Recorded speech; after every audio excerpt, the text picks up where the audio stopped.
송영길 민주당 대표가 총선 불출마를 선언하고 종로를 비롯해 재보선에서 세계적 무공천 방침을 밝히는 등 당 쇄신안을 발표했습니다. 야당은 진정성에 의문을 제기하며 궁여지책으로 쓴 반성문이라고 깎아내렸습니다. 이재명 민주당 대선 후보는 농어민에게 기본소득을 지원하는 등의 농업, 농촌 대전환 공약을 발표했습니다. 윤석열 국민의힘 후보는 탈원전 정책을 백지화하고 탈석탄을 앞당겨 미세먼지를 30% 이상 감축하겠다고 약속했습니다. 박병석 국회의장이 리잔수 중국 전국인민대표대회 상무위원장 초청으로 다음 달 3박 4일 일정으로 중국을 방문합니다. 박 의장은 베이징 동계올림픽 개막식에 참석하고 우리 선수들을 격려할 예정입니다. 뉴스앤 파워 인터뷰. 오늘은 국민의힘의 유일한 호남 지역구 현역인 이용호 의원과 함께 설 연휴를 앞둔 호남 민심과 무속 논란, 원팀, 야권 단일화 등 당 관련 이슈에 대한 입장을 들어봅니다.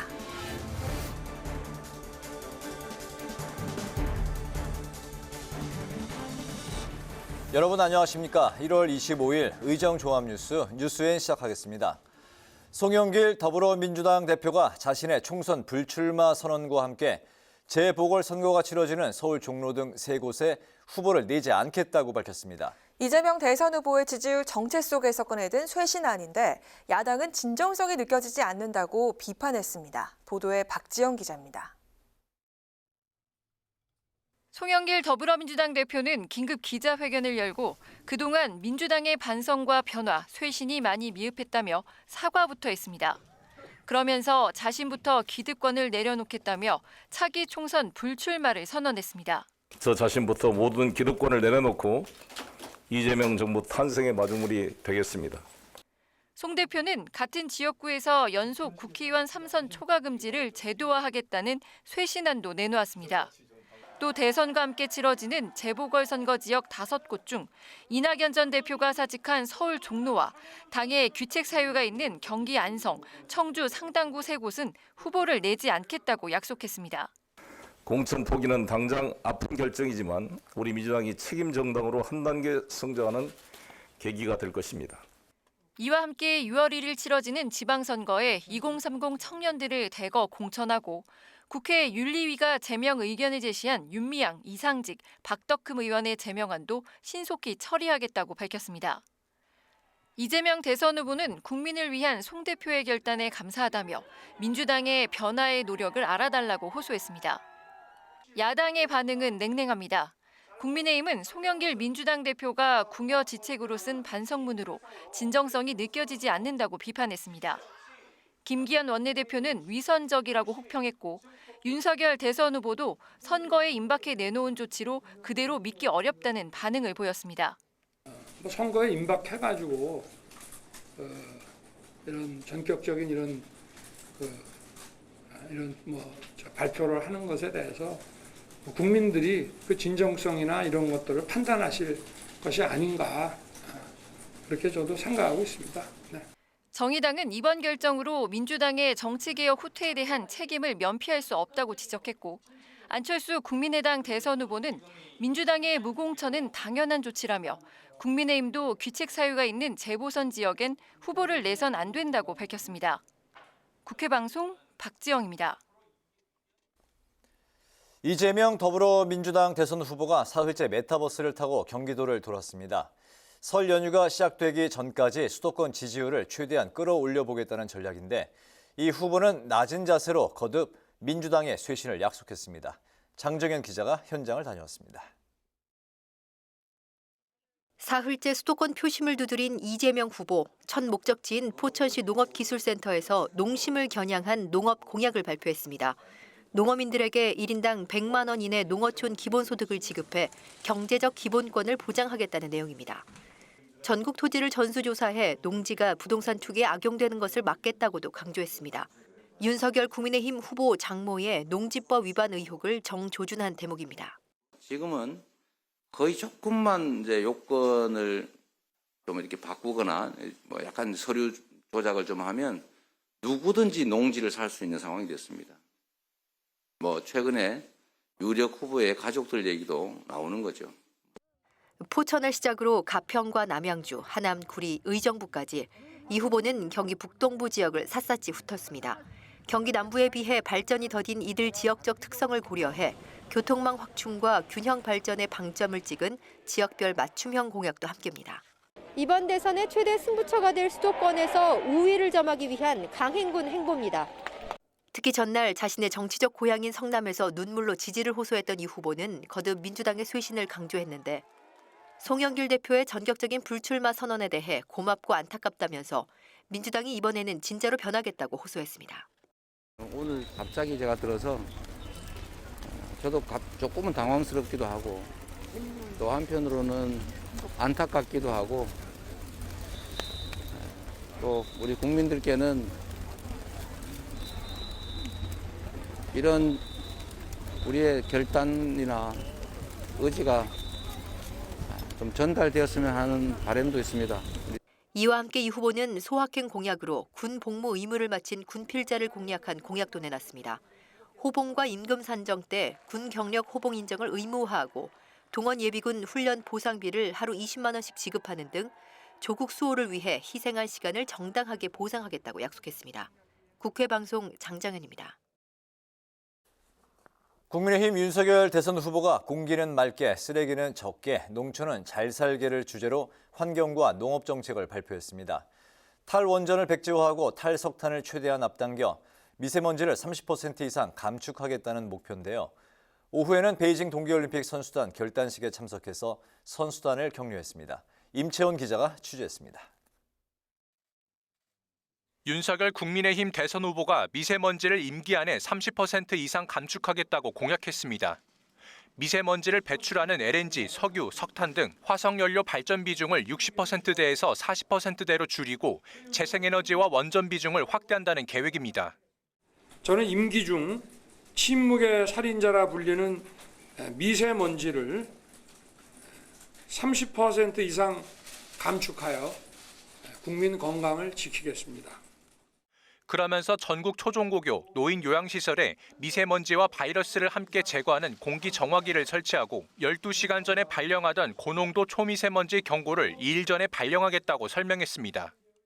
윤석열 후보는 청년농 3만 명 육성을 위해 청년 농업인에게 공공농지와 주택을 우선 배정하는 농업 공약도 발표했습니다. 농가 인구 감소와 고령화로 인한 농촌 소멸에 적극 대응한다는 취지인데 청년농의 농촌 정착을 위한 청년 직불제 등을 신설하고 고령의 중소농에게 월 50만 원을 지급하는 농지 이양 은퇴 직불금을 도입하겠다고 밝혔습니다.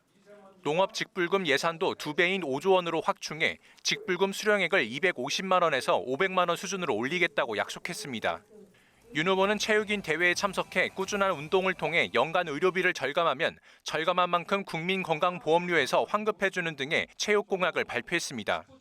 스포츠는 곧 복지입니다.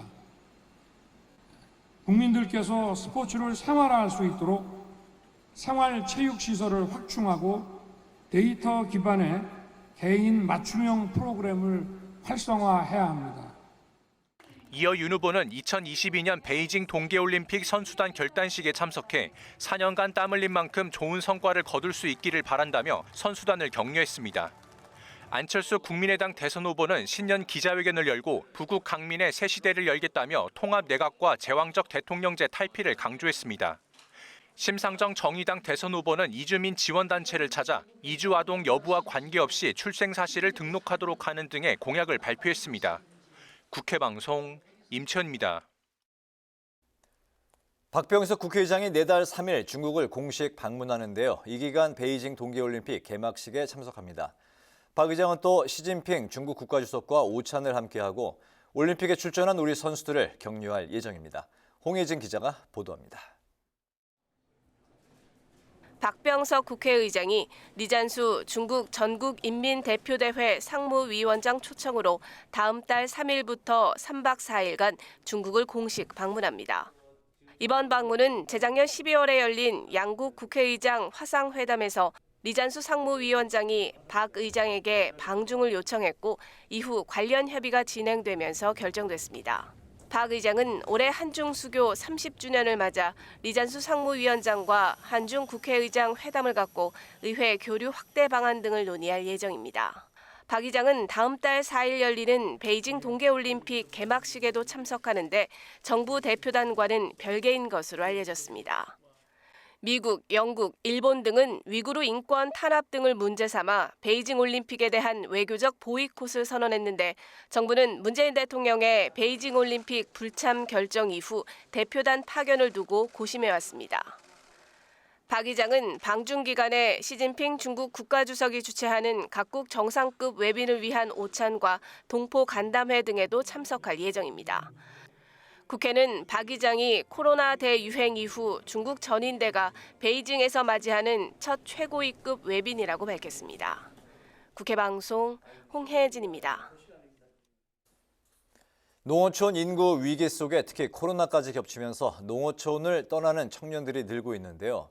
이에 국회에서 하영재 의원 주최로 토론회가 열렸는데 청년들이 농사지을 땅을 마련하고 생업을 이어가려면 어떤 여건이 필요한지 머리를 맞댔습니다. 김동희 기자입니다. 청년 인력이 계속 도시로 이동하는 사이 대부분의 군단위 지역이 소멸 위험 단계에 진입한 데 이어 시단위 지역도 소멸 위험 단계 진입이 본격화됐습니다. 전문가들은 영농 기반이 없는 청년 인력이 다양하게 유입되도록 농지 확보와 실습 지원 활성화를 제안했고 자가가 아니더라도 제3자 승계 같은 거를 할 수 있도록 다양한 영농 승계 모델을 늘려나갈 필요가 있겠고요. 특히 농업 경영 실습 농장을 확대해서 취업 전에, 창농 전에 청년들이 스스로 자신의 실력도 키우고 앞으로 이 일을 계속할 것인가 좀 의사결정도 해보는 시간을. 농업인 연금제 도입도 청년 인력이 농지를 확보하는 데 도움이 될 것으로 내다봤습니다. 농업인들의 연금제라든지 또 고령 농업인들의 노후를 보장하기 위해서 고령 은퇴 농들에 대해서는 농업인 연금제를 실시를 하고 그 농지를 청년들에게 또 대물림할 수 있는 청년 농업인들의 농지 확보의 문턱을 낮춰야 한다는 주장도 제기됐습니다. 현직에 있는 청년 농업인들은 농업에 희망이 있고 비전이 있다는 건 알고 있고요. 또 다시 은행 빚도 있다는 것도 알고 있습니다. 격리 정지가 안 돼 있는 곳은 격리 정리를 하고 대규모 농지를 만들고 지금 대한민국에 있는 공유 놀고 있는 땅들을 3억 원을 연 2% 이자율에 5년 거치 10년 분할 상환하도록 한 농업 창업자금 대출 조건을 완화해야 한다는 주장도 나왔습니다. 이 밖에 외국인 근로자 수를 대폭 늘리고 숙련된 노동자는 체류 기간을 무제한으로 둬 한국에서 정착할 수 있게 하는 등 사회 취약계층의 농어촌 근로 장려도 대안으로 제시됐습니다. 국회 방송 김동희입니다. 더불어민주당이 국무총리 산하에 종교평화차별금지위원회 설치를 추진해 공직자 종교 편향을 방지할 수 있는 체계를 구축하겠다고 약속했습니다. 민주당 전통문화발전특별위원회는 오늘 국회에서 기자회견을 열고 잘못된 이해와 오해로 국민과 불교계에 심려를 끼쳐드렸다며 민주당 내에도 기구를 설치해 불교계와 끊임없이 소통하겠다고 밝혔습니다. 또 정청래 의원 발언으로 촉발된 문화재 관람료는 폐지하는 대신 정부나 지자체가 사찰에 관람료 비용을 직접 지원하기로 했으며 전통 사찰을 둘러싼 중복 규제 개선안도 마련하겠다고 밝혔습니다. 국민의힘이 박범계 법무부 장관을 향해 여당 의원이 대선 관련 수사를 지휘하는 게 어디 있느냐며 더 이상 검찰 위신을 추락시키지 말고 지체 없이 사퇴하라고 촉구했습니다. 김기현 원내대표는 오늘 원내대 측회의에서 박 장관이 대장동 수사팀 교체는 대검과 중앙지검이 판단할 문제라고 밝힌 것과 관련해 문계기 수사를 잘하고 있다는 지침으로 해석된다며 이같이 밝혔습니다. 이어 문재인 대통령을 향해서도 민주당 의원이 법무부 장관을 하는 실질적 헌법 위반 상황을 즉각 시정해 선거 중립 내각을 구성해야 한다고 비판했습니다. 시민단체인 통합과 전환 주최로 모레 열리기로 했던 윤석열, 안철수 후보 야권 단일화 토론회가 돌연 취소됐습니다. 토론회에 윤석열 후보 측에서는 김동철 의원이, 안철수 후보 측에서는 이신범 전 의원이 초청된 것으로 알려졌습니다. 국민의힘은 당의 의사와 관계없는 개인 자격에 참여라고 선을 그었고 이 전 의원은 토론회에 대한 억측이 난무하고 있다며 참석을 취소했습니다.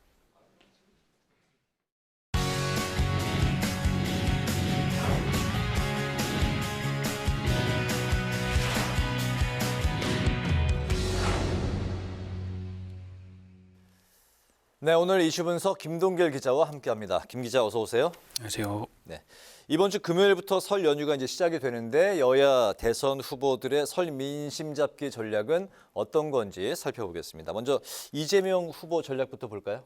네, 설 민심을 잡기 위한 후보들의 전략. 어제가 월요일이었기 때문에 한 주의 시작이었기 때문에 사실상 전략의 방향이 나온다고 봤거든요. 먼저 민주당 이재명 후보부터 보면 사과에 초점을 맞췄다. 네. 이재명 후보 정책 발표 또 대중 연설들을 보면 문재인 정부와 거리 두기를 하고 있습니다. 예를 들면 공약을 발표할 때 문재인 정부에 이런 점에서 문제가 있었고 죄송하다. 이제 이렇게 시작을 하거든요. 네. 이유는 이제 각종 여론조사를 보면 정권 교체를 지지하는 국민들의 여론이 여전히 높게 나오고 있기 때문으로 보이는데요. 일반적으로 이제 정권을 잡고 있는 쪽, 이제 여권이죠. 여당에서는 정권 재창출을 내세우는데요.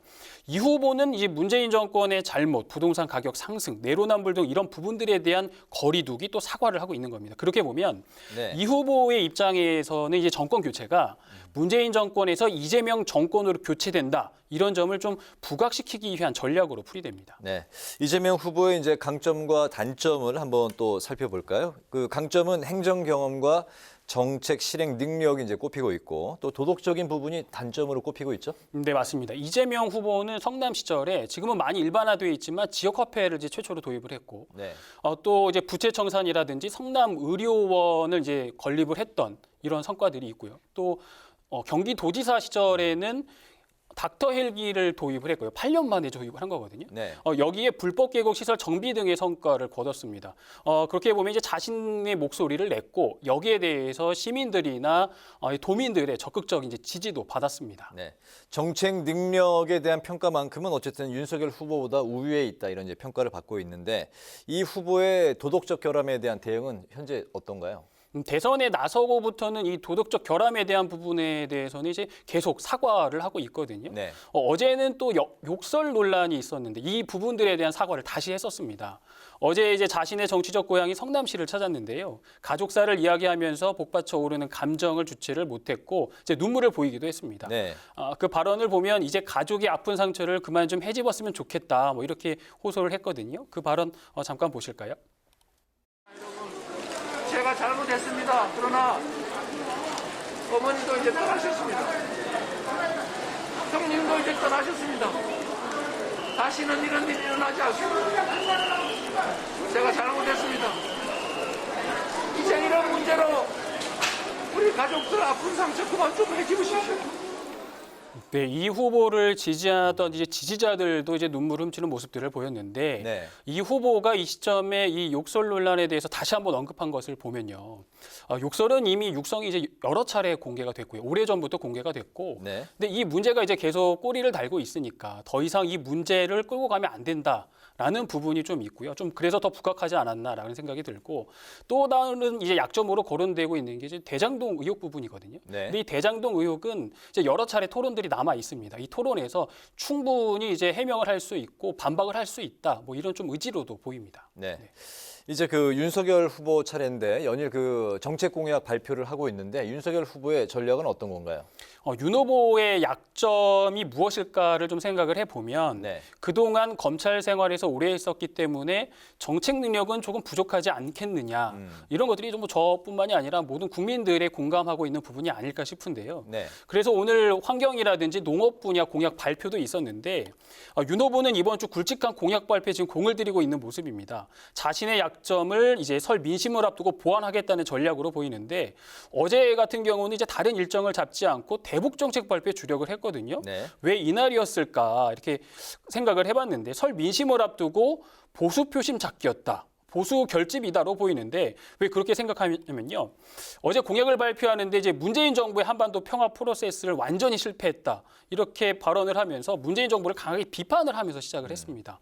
수차례 열린 이제 남북 정상회담도 국내 정치에 활용하기 위해 벌인 쇼라고 이제 깎아내리기도 했는데 그러면서 이제 말로 외치는 평화가 아니라 힘을 통한 평화를 구축하겠다. 이렇게 대북 정책을 발표를 했거든요. 강한 국방력 또 선제적 타격 능력 확보 등을 언급을 했는데 현 정부와는 좀 완전히 다른 대북 정책을 펴겠다는 겁니다. 부동산이라든지 경제, 사회 분야 공약들을 보면 이재명 후보와 비슷한 부분들이 좀 겹치는 부분들이 많이 있습니다. 그런데 이 대북 정책만큼은 확실하게 좀 차별화가 되는 부분이 있기 때문에 어제 더 강한 어조로 또 신경을 써서 대북 정책을 발표한 것으로 보입니다. 그렇군요. 어쨌든 윤석열 후보가 이제 강한 국방력을 강조하면서 선제 타격론을 거론했는데 여기에 대한 그 논란도 있네요. 네, 윤 후보가 처음 언급한 게 이제 신년 기자회견에서 외신 기자가 북한의 북핵 위협에 대해서 어떻게 대응할 것이냐라는 그 질문에 한 대답이었는데요. 네. 우리가 막을 수 있는 방법은 미리 공격하는 것보다 선제 타격하는 것밖에 없다. 이렇게 하면서 논란이 됐습니다. 이 부분에 대해서 이제 민주당이 강하게 비판을 했는데 윤호중 원내대표는 선제 공격을 해서 이제 전쟁 수단에 의한 평화를 거론하고 있다. 7천만 민족을 전쟁으로 끌고 가는 발언이다라고 이제 했고요. 또 이재명 후보도 위험천만한 안보 포퓰리즘이다라고 비판을 했거든요. 근데 윤 후보가 이에 대해서 또 재반박을 합니다. 선제 타격론은 전쟁을 하려고 하는 것이 아니라 막기 위한 것이다라고 주장을 했거든요. 이 발언도 함께 들어보시죠. 네. 우리도 미리 그 발사 기지를 공격할 수 있다. 또 발사 기지뿐만이 아니라 그 발사를 명령한 지휘부를 타격할 수 있다라고 하는 그 능력을 저희가 가지고 있고 그 의지를 보여줘야만 그런 무모한 공격을 억제할 수 있게 되는 것이기 때문에. 윤석열 후보의 부인 김건희 씨 녹취록도 이제 계속되고 있는데 윤 후보 이 녹취록에 대해서 어떻게 대응을 하고 있나요? 네, 윤 후보의 사과를 보면 이제 부인 김건희 씨에 대한 부분이 많이 있습니다. 근데 녹취록 관련해서는 또 새롭게 이제 무속인이라든지 굿이라는 뭐 이런 부분들이 이제 논란이 됐는데 네. 윤 후보가 여기에 대해서 좀 마음이 불편한 분들이 있다면 뭐 죄송하게 생각하고 있다. 공인된 입장으로서 죄송하게 생각하고 있다. 사과를 했고요. 또 김건희 씨도 일부 언론 보도 오늘 보도되는 것들을 보니까 사과문을 발표할 것이다. 이런 보도도 있었거든요. 또 국민의힘에서는 이 녹취록 관련 보도가 다 끝나면 종합적인 입장을 밝히겠다라고 밝히기도 했습니다. 그런데 이 시점을 보면 아마도 설 연휴가 들어가기 전이 되지 않겠느냐, 목요일이나 금요일이 되지 않겠느냐 보거든요. 네, 2, 3일 안에 발표를 할 거로 그렇게 되는 거네요. 네, 그렇게 저는 전망을 하고 있는데 네. 아무래도 이 밥상머리의 단연 주제면 이제 대선일 겁니다. 그렇기 때문에 설 이후에 나오는 그 이전에 이제 민심을 좀 어느 정도 확보를 하는 차원이라면 의혹들은 좀 해소를 하고 사과해야 될 부분들은 사과하는 것이 바람직하다 이렇게 보고요. 그렇기 때문에 설 이후에 나오는 여론조사가 어떻게 나올 것인지에 대한 것도 좀 주목되고 또 지켜봐야 되겠습니다. 그렇군요. 오늘 이슈 분석에서는 여야 대선 후보의 설 민심 잡기 전략에 대해서 살펴봤습니다. 김동길 기자 수고했습니다.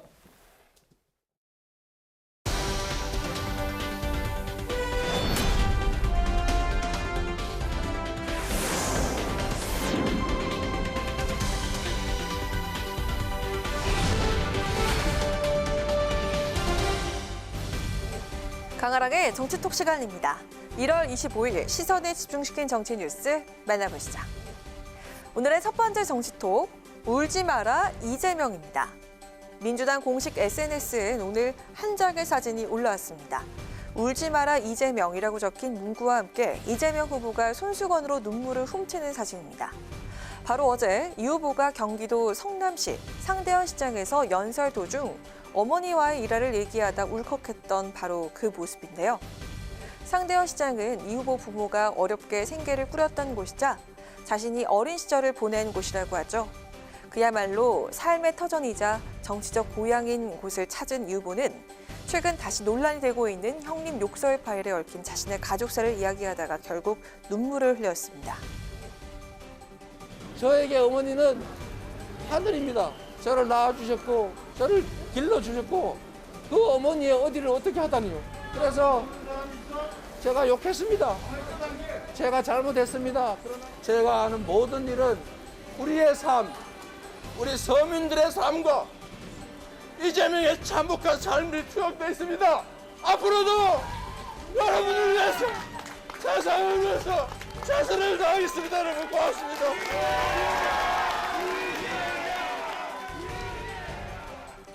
네, 이재명 후보의 이 눈물 영상은 어제 오늘 민주당 내 인사들이 SNS를 통해서 공유하면서 더욱 주목도를 높이고 있습니다. 우원식 의원은 결국 싸울 수밖에 없었던 형과의 관계를 설명할 수밖에 없는 참혹함을 보았다면서 그래도 그는 자신과 같은 처지의 사람에게 절망스럽지 않은 세상을 만들고자 정치를 한다고 한다라고 강조했고요. 이 후보의 수행비서인 한준호 의원은 너희 가운데 죄 없는 자가 먼저 저 여인에게 돌을 던져라. 그러나 군중들은 죄 지은 여인에게 아무도 돌을 던지지 못했습니다. 라는 유명한 성결 구절을 올려서 이 후보를 적극 옹호했습니다. 또 천준호 의원 역시도 편집된 눈물 영상과 함께 이 후보가 아버지의 손수를 밀면서 어린 시절을 보냈던 상대원 시장에서 가슴 절절한 이야기를 전했다고 소개했는데요. 야권이 이 후보의 욕설 파일 관련 공세를 이어가고 있는 가운데 구구절절한 해명 대신 눈물 장면을 부각하고 나선 민주당의 감성 전략. 과연 유권자들에게 통할 수 있을까요? 이어서 두 번째 정치톡은 윤석열의 손편지입니다. 최근 지지율 상승세를 타고 있는 국민의힘 윤석열 후보가 지지세 확장을 위해 특히 공을 들이고 있는 지역이 있습니다. 바로 호남인데요. 원래 이번 주에도 윤 후보의 호남 방문 계획이 있었지만 TV토론 준비 때문에 일정을 연기하고 대신에 이준석 대표가 오늘 호남을 찾아서 민심 잡기에 나섰습니다. 이 대표는 이 자리에서 윤 후보가 호남 지역민들에게 직접 쓴 손편지를 발송했다고 밝혀서 눈길을 끌었습니다.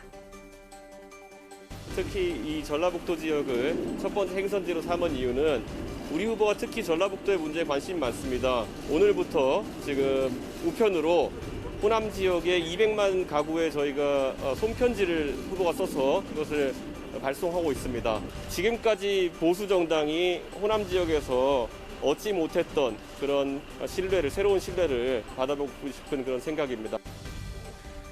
오늘부터 발송하고 있다는 윤석열 후보 손편지는 국민의힘이 호남 유권자들에게 보내는 공보물 중 하나입니다.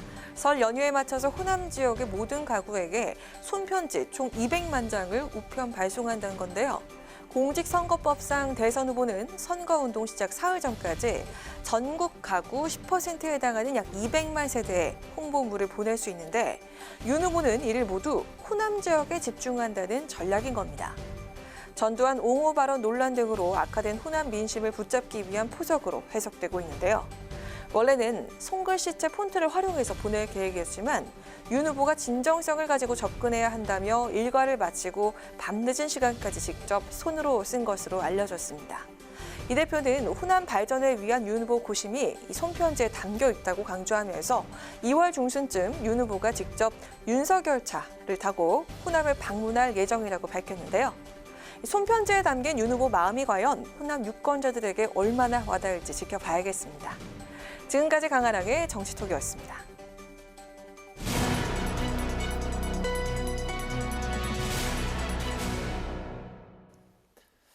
네, 민주당이 이재명 후보 지지율 정체 속에 당 쇄신책을 발표했습니다. 송영길 대표가 차기 총선 불출마와 종로 등 세 곳의 재보선 무공천 등을 선언한 건데요. 관련 내용을 복귀왕 더불어민주당 선대위 대변인을 전화로 연결해서 들어보도록 하겠습니다. 대변인님 나와 계시죠? 반갑습니다. 네, 안녕하세요. 반갑습니다. 네, 반갑습니다. 송영길 대표가 오늘 차기 총선 불출마 선언을 하면서 대선과 함께 치러지는 국회의원 보궐선거 세 곳에 민주당 후보를 내지 않겠다고 밝혔습니다. 당 최고위도 추인을 했고요. 쉽지 않은 결정이었을 것 같은데 최근 당 일각에서 제기된 86 용태론과 또 이재명 후보의 인적 쇄신 요구에 적극 응답한 것으로 봐야 될까요?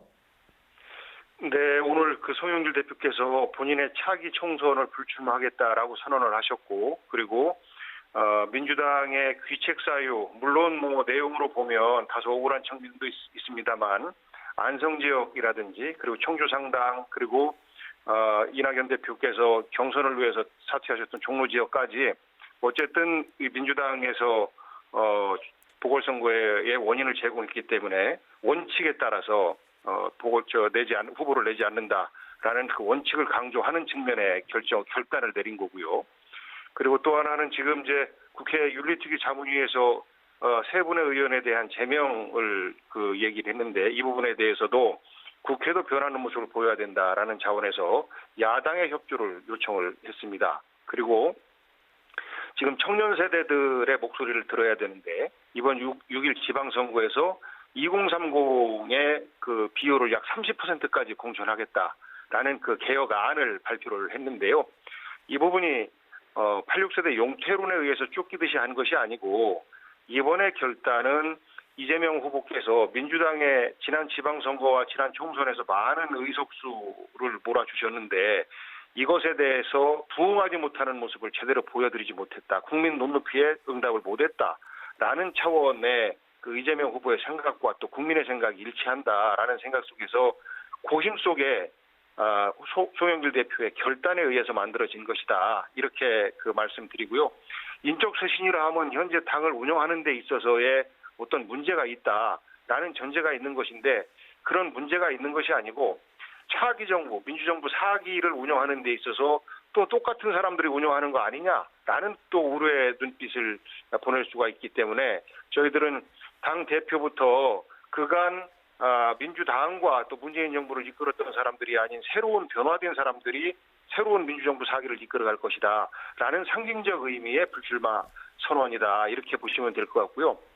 86 용퇴론이라고 하는 것은 특정 개인이 정치 일선에서 물러나는 것이 아니고 그 전제가 대한민국이 87년 이후에 꾸준히 민주주의 정치의 변화를 이끌어 왔었는데 큰 대전환의 시기를 맞이하고 있고 이 대전환을 담당해야 될 사람들이 사실 민주화운동 세대인 86세대들인데 이것을 제대로 하지 못했다라는 측면에 있어서 그것을 해야 한다라는 것이 더 많이 강조되어 있는 것입니다. 그래서 이거 86세대가 정치 일선에서 물러난다, 또 특정인을 정치 일선에서 물러나게 한다라는 것보다 우리에게 주어진 예를 들면 국민 통합이 굉장히 중요한 과제인데 이런 것들을 어떻게 정치 제도권 내에서 모아낼 것인가. 그리고 개헌의 과제가 굉장히 중요한데 개헌을 어떻게 이번 대선 국면에서 여야가 함께 힘을 모아서 이 시대에 맞는 헌법을 새로 만들 것인가. 이런 것들을 이런 과제들을 풀어나가면서 동시에 새로운 신진세대가 들어올 수 있는 문을 열어야 된다. 이런 것들이 86 용퇴론의 그 내용이다라는 말씀 드리면서 송영길 대표의 이런 결단처럼 또 다른 결단들이 좀 이어지지 않을까 이런 기대를 하게 됩니다. 네, 알겠습니다. 이번 결단은 최근 이 후보 지지율과도 관련이 있을 것으로 생각이 드는데요.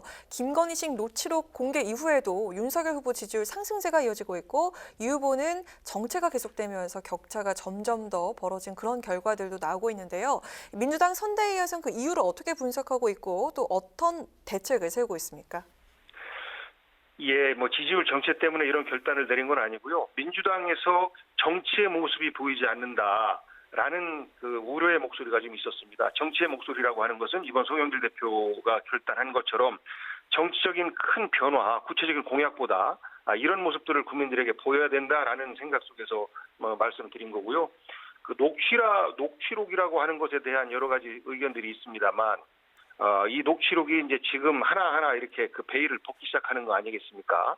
여기에서 이제 밝혀지기 시작하는 것이 윤석열 후보가 본인의 부인은 정치를 싫어한다. 이혼도장 찍고 하라고 했었다라고 했었지만 실제 그 녹취록을 보면 정치에 대해서 해박하고 아주 깊숙이 개입하고 있고 심지어는 기자를 매수하려고 하는 이런 시도까지도 보이지 않습니까? 그리고 또 미투 관련해서 정말 낮은 의식을 보여준 이런 측면들이 검증이 되고 있고 조국 수사와 관련해서도 일부 사감과 괘씸죄가 적용된 거 아니냐라는 부분들이 나오고 있고 그리고 또 내가 영적인 존재라서 도사랑 이야기한다. 웬만한 무당보다는 내가 낫다. 이런 말씀들이 건진법사 의혹이 이번 선대위에서 불거지고 국민의힘에서는 네트워크 본부를 해체를 했지 않습니까?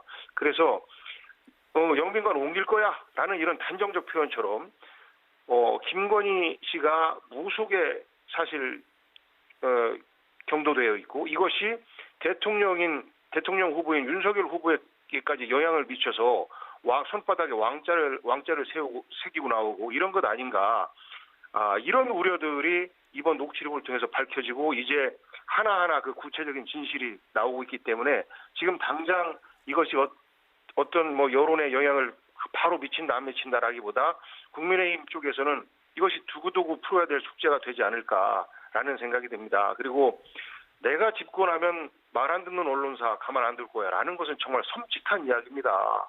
우리가 과거 박근혜 이명박 정부 시대 때도 이렇게 노골적으로 안 했었거든요. 그래서 이런 것들이 여론조사에 영향을 당장을 안 미친다 하더라도 현재 나오고 있는 것을 보면 자동응답 방식으로 하는 조사는 사실 지지자들의 결집도입니다. 그래서 그 지지자들의 결집도는 상대적으로 국민의힘 쪽 지지자들이 더 높다라는 것이 나오고 있는데 이것이 이제 그 전화 면접 방식으로 할 때는 사실 미세하게 아직은 이재명 후보가 앞서는 거로 나오고 있습니다만 이것이 뭐 5천 표 심지어는 이재명 후보는 2표 차이의 승부가 날 수 있다라고 얘기를 했던 것처럼 아직까지도 우리 대선 지형이 다져지지 않고 있어서 부동층이 굉장히 많습니다. 그래서 마지막 한순간까지 최선을 다해서 선거운동을 해야 되지 않나 이렇게 생각하고 있습니다. 네, 알겠습니다. 이번 그 질문에는 짧게 답변 부탁드리겠습니다.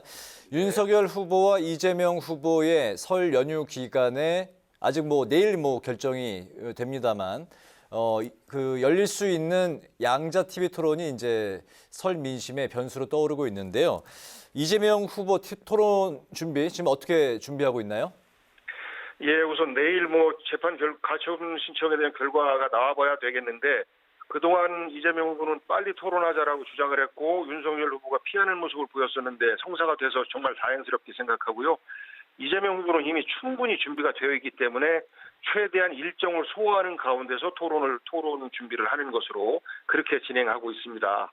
다만 이번 토론이 이재명 후보는 잘한다라는 어떤 인식이 있기 때문에 하나의 실수가 혹시 부정적인 어떤 그 영향을 미칠 수 있다 이런 우려가 있고 윤석열 후보는 그동안 토론을 못하기 때문에 피했다라고 하는데 어느 정도 선방을 하면 그래도 잘하네라는 이런 유리한 측면을 갖고 있어서 이것 한 번으로 결정을 하는 것이 아니라 앞으로 더 많은 토론의 기회를 갖고 그리고 군수 후보들도 참여하는 가운데에서 국민들에게 대선 후보들의 진면목을 보여줄 수 있는 그런 토론의 장이 되기를 기대합니다.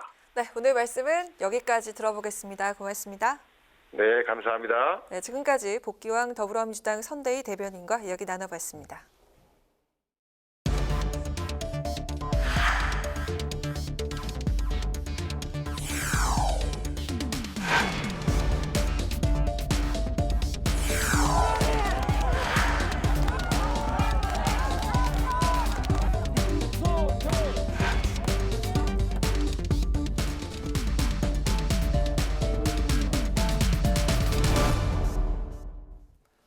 네, 이번 시간은 뉴스앤 파워 인터뷰 코너입니다. 대선 시기가 빨라지는 가운데 국민의힘은 호남 민심 잡기에 집중하고 있는데요.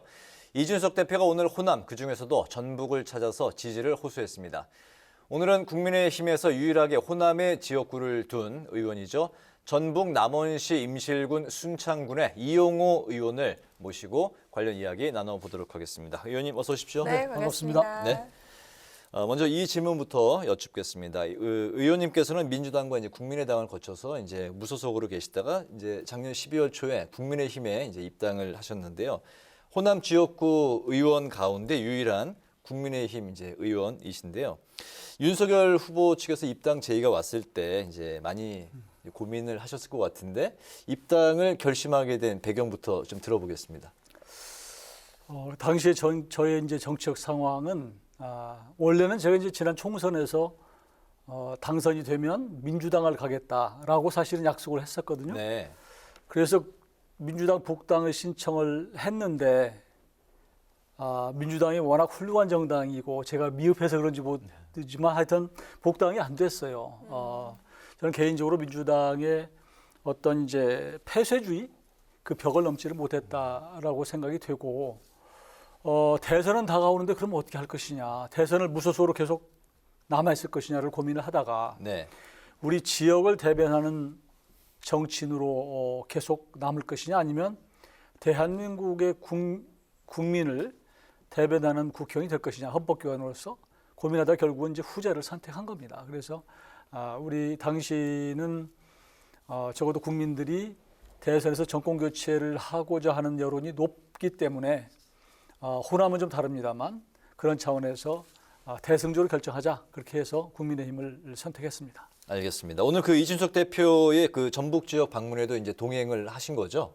동행은 하지 않고요. 저도 오늘 호남을 전주를 방문을 했는데 새만금 특별위원회 토론회가 있어서 네. 거기 잠깐 참석을 했고 저도 또 다른 일이 있어서 금방 올라왔습니다. 알겠습니다. 윤석열 후보가 이제 설 연휴에 맞춰서 호남 지역민들에게 이제 200만 통의 손편지를 쓰면서 이제 그만큼 이제 공을 들이고 있는데 국민의힘이나 윤석열 후보에 대한 전북 지역 민심은 현재 어떻습니까? 나쁘지 않습니다. 그러니까 기본적으로 이제 이재명 후보 예전 같으면 민주당 후보에 대해서 압도적으로 이제 호남에서 지지를 했는데 아무래도 이재명 후보는 호남하고 연고가 좀 적고 네. 지난 경선에서 호남 후보, 예를 들면 이낙연 후보하고 경쟁을 했거든요. 그러다 보니까 조금 더 연대가 좀 떨어졌고 반면에 윤석열 후보 같은 경우는 중도 통합적이고 비이념적이고 뭐 이런 측면에서 크게 거부감이 좀 적은 편이고요. 또 이제 지난 총선에서 압도적으로 호남이 민주당을 선택을 해서 28개 지역구 가운데 이제 유일하게 저만 무소속을 선택해 줬는데 그렇게 일사불란하게 밀어주는 것이 과연 민주주의라고 하는 견제와 균형에 맞느냐라고 하는 여론도 좀 있어서 이번에 대선에서는 좀 국민의힘도 좀 밀어주자 그런 생각도 좀 있는 것 같습니다. 네네. 그랬군요.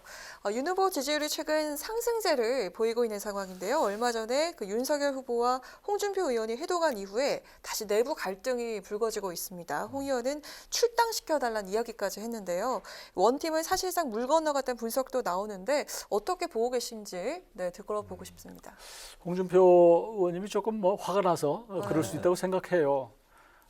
그렇지만 저는 홍준표 의원님은 대선 후보도 하셨고 또 당대표, 원내대표, 도지사, 오선 의원이기 때문에 국민의힘의 정말 원로십니다. 그래서 지금 정권교체 여론이 50% 뭐 이렇게 넘는 이런 상황인데 그래서 국민의힘 쪽에 많은 국민들이 기대를 하고 있는 상황인데 네.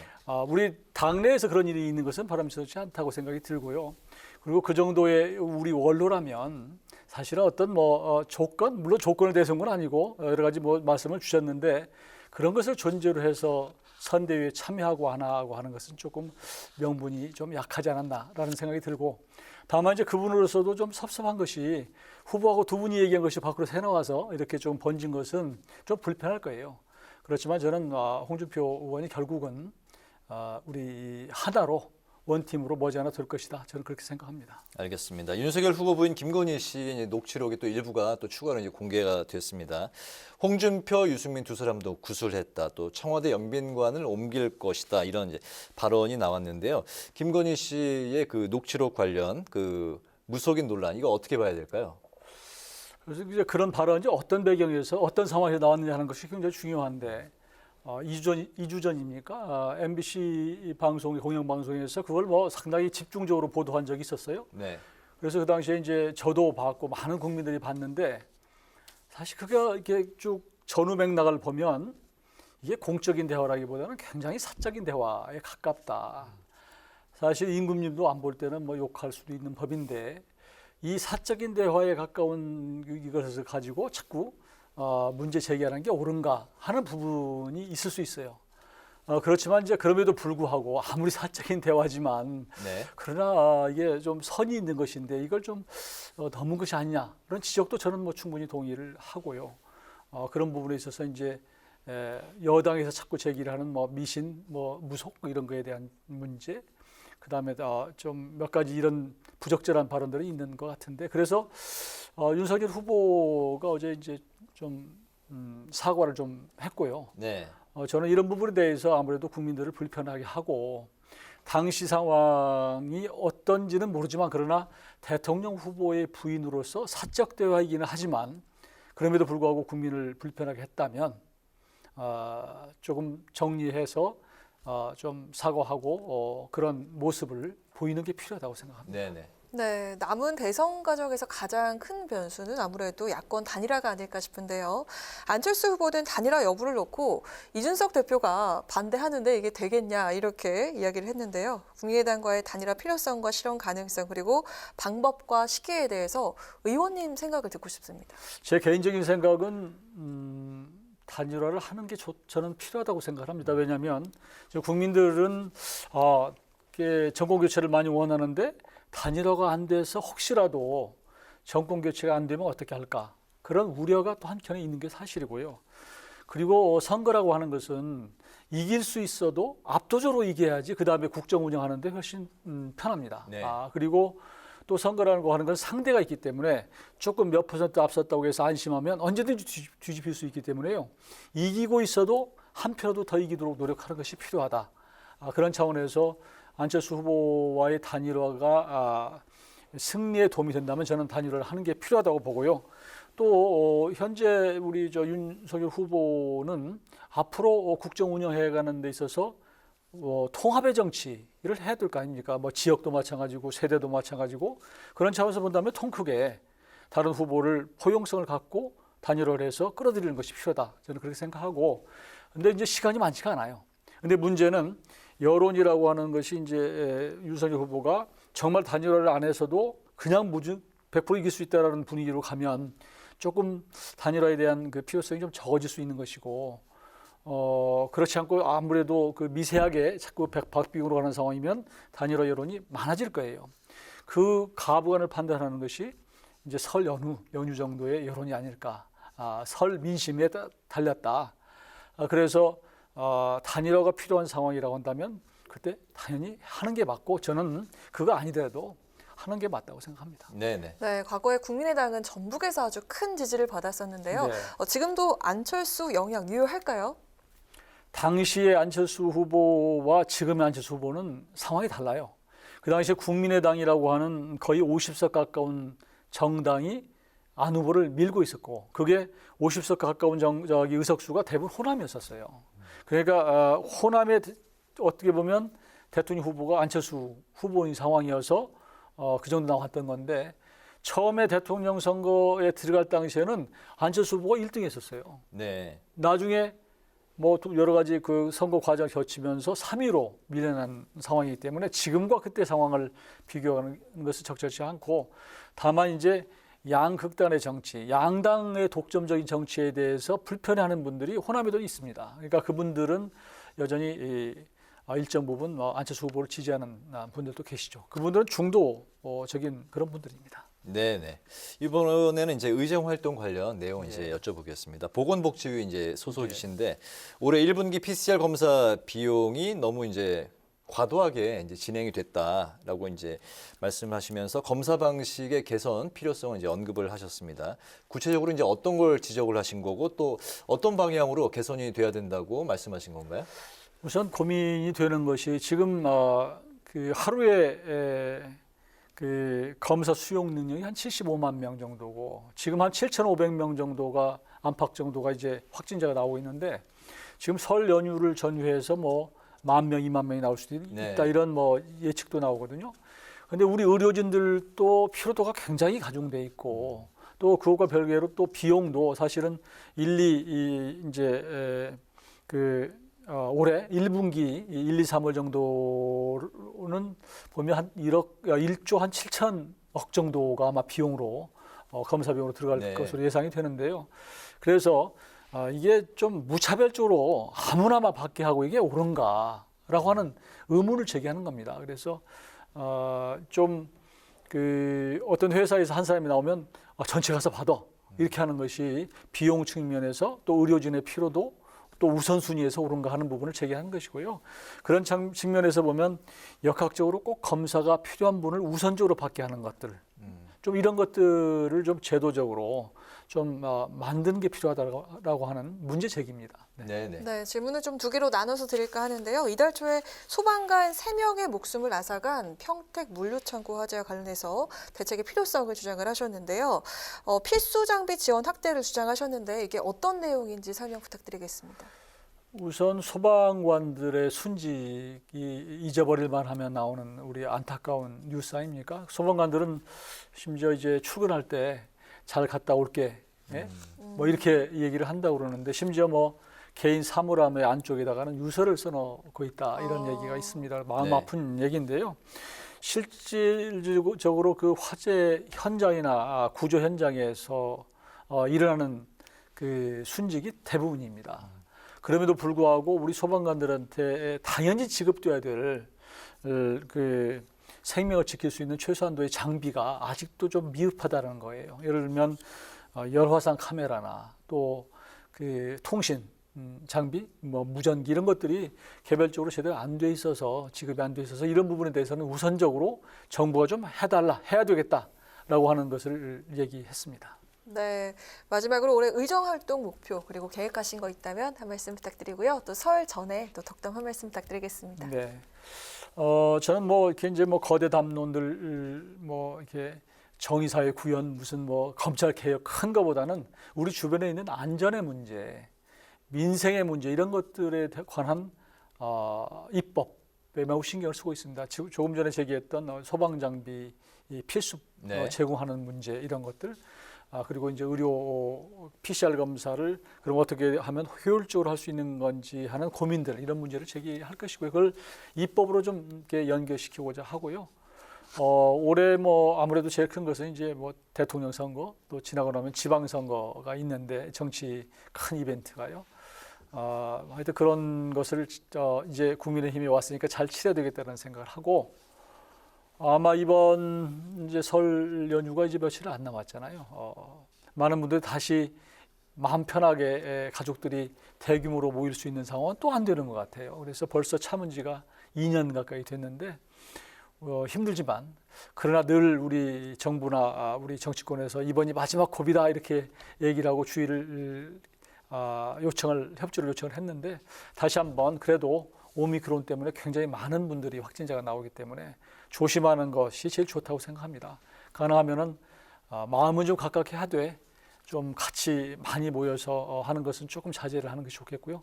하여튼 설 연휴 잘 지내시고 복 많이 받으시기를 빌겠습니다. 네. 알겠습니다. 올해 이제 목표를 이제 대선 준비에 초점을 맞추셨고 또 코로나 시국에 국민 여러분들의 건강도 당부를 하셨습니다. 예, 오늘 뉴스앤 파워 인터뷰 이제 마칠 시간인데요. 오늘은 설 연휴를 앞둔 호남의 민심 그리고 대선 관련 당 이슈를 중심으로 지금까지 국민의힘 이용호 의원과 관련 이야기를 나눴습니다. 오늘 말씀 잘 들었습니다. 고맙습니다. 잘 들었습니다. 예, 고맙습니다. 네, 오늘 뉴스엔은 여기서 마치겠습니다. 국민의 국회를 위해서 내일도 뉴스엔이 함께하겠습니다.